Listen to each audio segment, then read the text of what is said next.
Good afternoon, folks. Hi, welcome to Rustic County in the town of Merrill, Maine.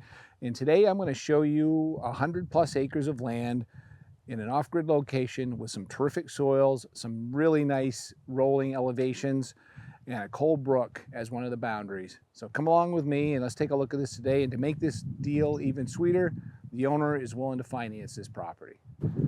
Hey folks, before we jump onto this property, if you're actively looking for something to purchase up here in Maine, piece of real estate, land, house, whatever, and you want to stay informed of what the real estate market is doing, scan this QR code here and sign up for our monthly newsletter. We'll send you new properties and sales and more market information. No obligation, no cost, just sign up for it and we'll send it to you. Folks, one thing I've noticed when people are considering buying land, and I'm sure Maine and any other state for that matter, a lot of times they don't think about or put enough consideration on the fact that the soils matter on the property. Good soil will help your trees grow faster. It'll be a lot easier for you to homestead or grow a garden, make food plots or farm the land.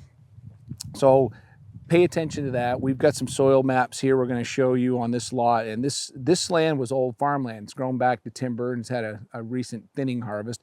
But the soil here, according to NRCS, is primarily Thorndike, Howland, and Plaisted. And this is a sandy and silty loam material.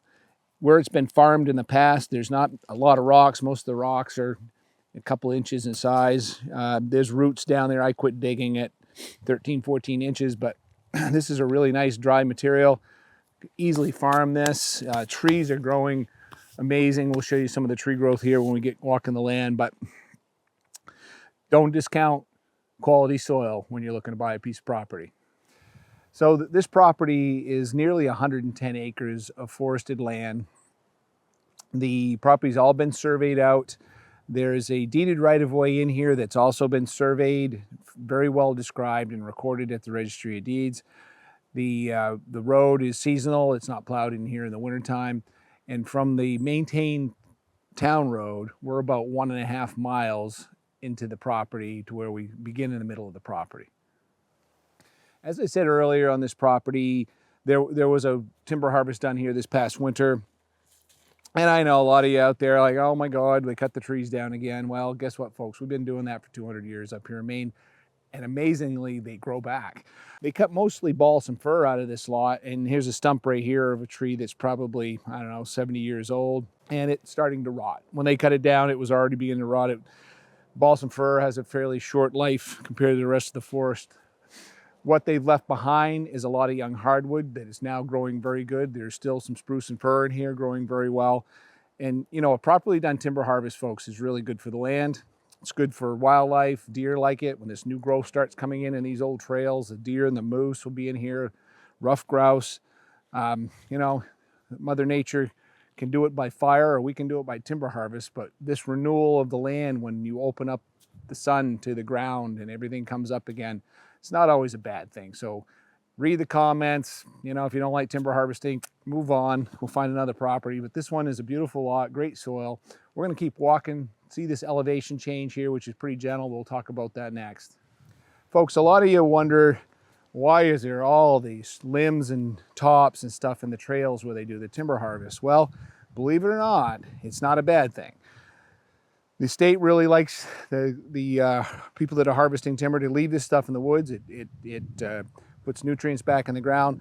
But even better, in my opinion anyway, when the equipment's running over this, it's not rutting up the land. So I know it might look ugly to you. It doesn't to me because I can appreciate why it's done. But in a few years, this will settle down in the ground. New shoots of trees will shoot up through it. And 10 years from now, you'll hardly know it was here. But that is why they do it. So when you see that, don't think of it as a mess. Think of it as that's how they protected the earth while they were doing their timber harvest.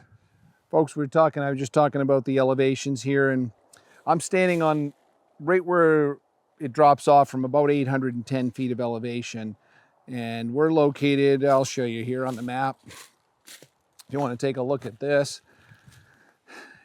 we're right here with a little blue dot, probably about 810, 12 feet of elevation here. The site ranges from about 740 to 820 or so feet of elevation, 830. What this program is you're looking at here, and you've probably heard me talk about this if you're a subscriber to the channel, but if you're not, and you're coming up here, ask me to send you the link to this. You can put this on your phone, and we have a range of different maps that are available, from topographic to several different aerial photo imageries. Google, which is kind of nice because they're shot in the spring before the leaves come on, and you can kind of see what's hardwood and softwood much easier that way. We got some color infrared out there we can show you. But this shows water courses, your elevation change. Really cool program, no cost to you. As long as I send you the link, you can open it and use it to find your way around on the land. This is kind of an interesting plant that comes out here in the spring every year. This is a Trillium, beautiful little plant. And curiously, right behind it over here, we have some Fiddlehead Ferns that are almost gone by, probably a little by of where I'd like to pick them to eat them, but those are also a Maine delicacy. We'll find them along the edges of the brooks and these little springs that run out of the side of the hill. Just some interesting info on our way down. We're going to go take a look at the brook. Hey folks, we're over here on the eastern boundary of the property. I want to talk about the game on this lot. A lot of people think there aren't any white-tailed deer in northern Maine. There's not as many as there are in southern Maine and on the coast, but what we do find up here are larger deer as a general rule. Some fresh sign right here on the ground. We've seen some scrapes and some rubs around, so I think a couple nice strategic food plots in here, and you'd have yourself a good time in November. Come check it out. Well, folks, we've made our way over to the northeast corner of the lot. The brook is right here behind me, and here's the surveyor's stake from the survey that was done of the entire property. So we're going to take a look at the brook next and keep on looking. We're here right along the edge of the brook. Found ourselves a nice small moose track. I'd say it's a very young moose walking along the edge of the brook. Well, hopefully we'll get to see him, but we're making a little too much noise probably to sneak up on him. We're here at the northern boundary, which is Huntley Brook. This is a small little creek.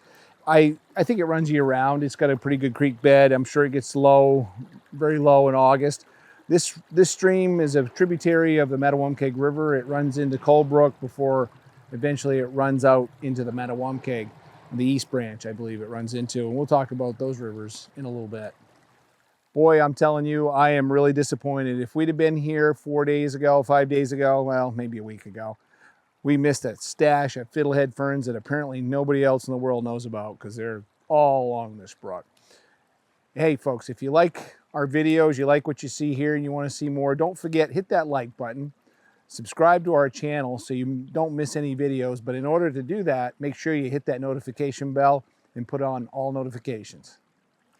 We're back up here about 100 feet off the brook, and that's what this blue flagging here on the trees you'll see going down through the woods when you're out here looking at this land. This is signifies a 100-foot setback from that brook.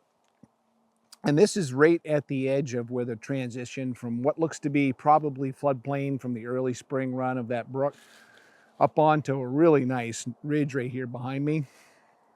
I think this would be a great spot for a little hunting camp out here in the woods just off the brook, so you can get your water out of there, probably see game following the brook in this flat corridor here down next to it. Beautiful spot, and there's a lot of those on this property. This is just one of many spots you could pick to build. We're up here on the hill towards the center of the land again, and one of the things that because I knew this was old farmland, you could tell just by the level ground and the lack of rocks, but here's an apple tree. Probably there was a bunch of them in here, and if we looked around, we'd probably find them. And I know it doesn't look like much, but if you look up at the top, there's a lot of new life springing out of this old apple tree. I've got some of my property that are uglier than this one and produce some really nice apples. But again, good soil on this land. More indication we're at the site of a former farm, probably 80 to 100 years ago. Folks, sit down here on this stump and take a little break and tell you about the location here in the town of Merrill. Merrill is in very southern Aroostook County, and it's a very small town. The 2020 population showed about 208 people living in this town. It's very rural, but we're only 3.2 miles off I-95, just west of I-95.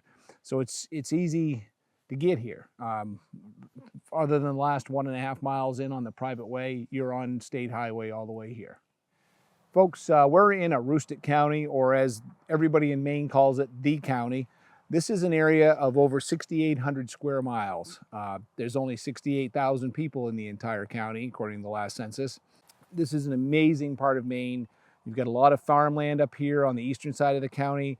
The western side is all huge undeveloped forest land. Most of the development for housing is along Route 1 and Route 2 running up through the county. What can I tell you? It's a beautiful place. My wife's from up here. She grew up here and loved it. This was potato country. You want to see wilderness that has been unspoiled, you got to check out what's just west of here. We'll talk about other parts of the county here right off. Merrill is located just 18 miles from the county seat of Houlton, Maine, and Houlton's got a nice hospital there, grocery stores, box stores, car dealers, restaurants. About 5,000 population. That's a nice little town, and it's 15-20 minutes drive from here. City of Bangor is just over 100 miles, a little over an hour and a half. It's Bangor, by the way. Quit calling it Banga or Bangor. It's Bangor, thank you. And that's the largest city in northern Maine. We have an international airport there. We've got a big waterfront concert series that goes on every summer.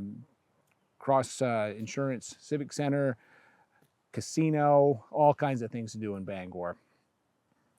If you really need to get away to the big city, the city of Boston's 340 miles south of us here and about 5 hours drive roughly.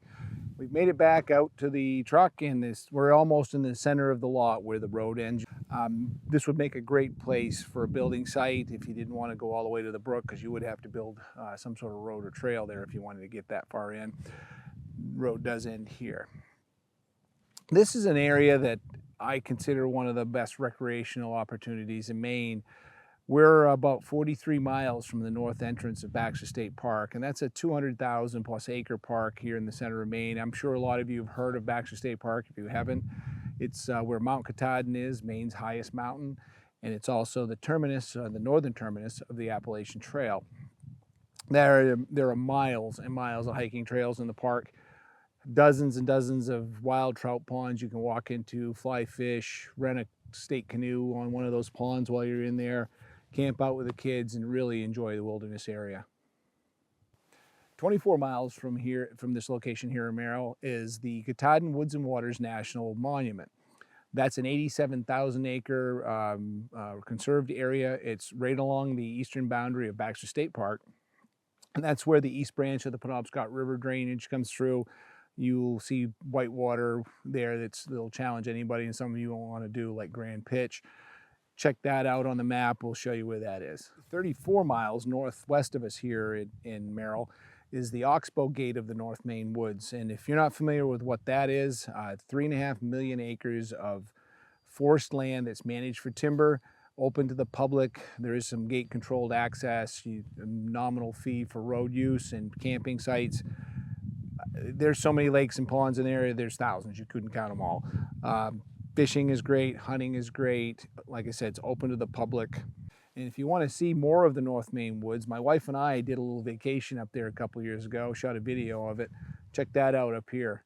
We got some really beautiful fall footage. Earlier, when we were at Huntley Brook, I was talking about the Mattawamkeag River, which Huntley Brook is a tributary of. The Mattawamkeag River drainage, this property is located right in between the east branch of the Mattawamkeag and the west branch of the Mattawamkeag. This river, it drains about 1,500 square miles and is effectively the longest river in Maine that has no effect on its flow from a dam. It's a beautiful area. There's a lot of wetlands that hold water all summer, keeps the flow pretty even. You know, like any river in the summer, it does get low, but those slow draining bogs and peatlands upriver of us are really very important to that ecosystem. So check out the Mattawamkeag River. It's a Class AA rated river in Maine. Some incredible whitewater kayaking and places on it. Great brook trout fishing. The lower reaches, there's a lot of smallmouth bass fishing as well. Beautiful river system. You need to check that out while you're here in Maine. Hey, thank you all for taking this tour of this property here in Merrill with me today. It's a beautiful place. You got to come see it. Let's hit the highlights of it. The price on this nearly 110 acre site is $100,000. The owner will finance this, so call and we'll talk about the terms. The property has 2,000 or so feet on Huntley Brook. We've got a nice mix of timber in here that's been thinned out recently. Incredible soil, some of the best I've seen, and I'm not kidding. Come up, you'll see for yourself. The taxes are cheaper than dirt, and it is in tree growth tax status. And if you don't like tree growth tax status, don't leave it in the comments, just move on. Give me a call anytime, 800-286-6164. If I'm not around, ask the gal that answers the phone to send you a property information package on this, and I'm looking forward to meeting you up here in Merrill, Maine.